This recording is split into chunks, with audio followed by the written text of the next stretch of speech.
Roger, here we are, we're in downtown Schenectady, and I know it's changed from when you came in here in 1990, and it's certainly changed from what Jackie and I remember back in the 50s and 60s. Absolutely. But, you know, there's a big improvement, and I know you had something to do with this, so I think we can explain more, you know, getting it from you.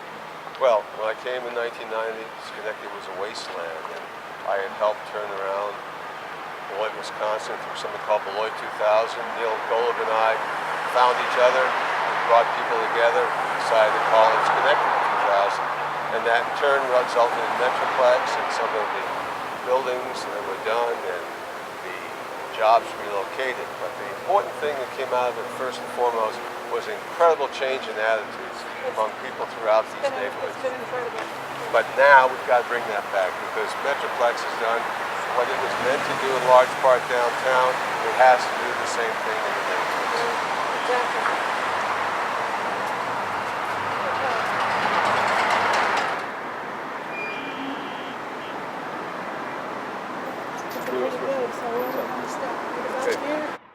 So Roger, you were in on the ground floor of the Metroplex. What was the master plan?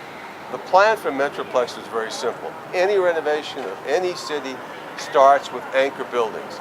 MVP became one, Department of Transportation the second. We wanted a theater to bring some life to downtown. And ultimately what you want to get businesses, restaurants and bars, to have a nightlife. You want to ultimately get on top of those buildings apartments. You want to have people live here on a 16 to 18-hour day to make it a lively city. That's what you need to have this city come back. And ultimately you need to get some retail downtown.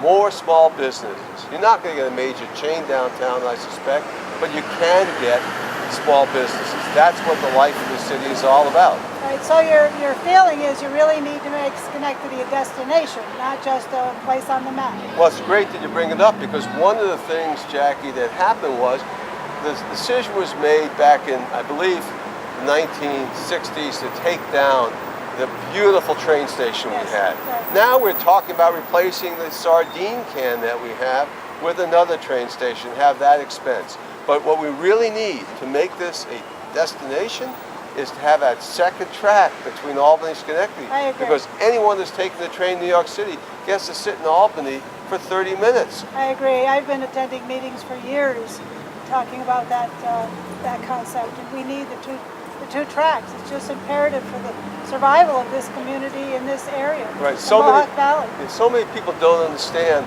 that when we have a single track as we do, trains coming east and going west have to wait to pass one another, and that waiting point is in Albany or Schenectady. And if you want to have life, do that. But the other thing is, we would be, I believe, the only, at least this was the case a few years ago, the only downtown with a train station in it between New York City and Buffalo. And that means that people from Utica and other places may well drive here, park here, go to New York from here, come back here, use our restaurants, do the destination type things that you're talking about. I think that also goes along. We need people that make good decisions, and for the long range. When that train station was taken down, now Jackie remembers it, and I remember, it was a beautiful train station with marble pillow. You can replace it for $1 billion probably in today's market. It was beautiful, but that decision was made back then, let's take it down.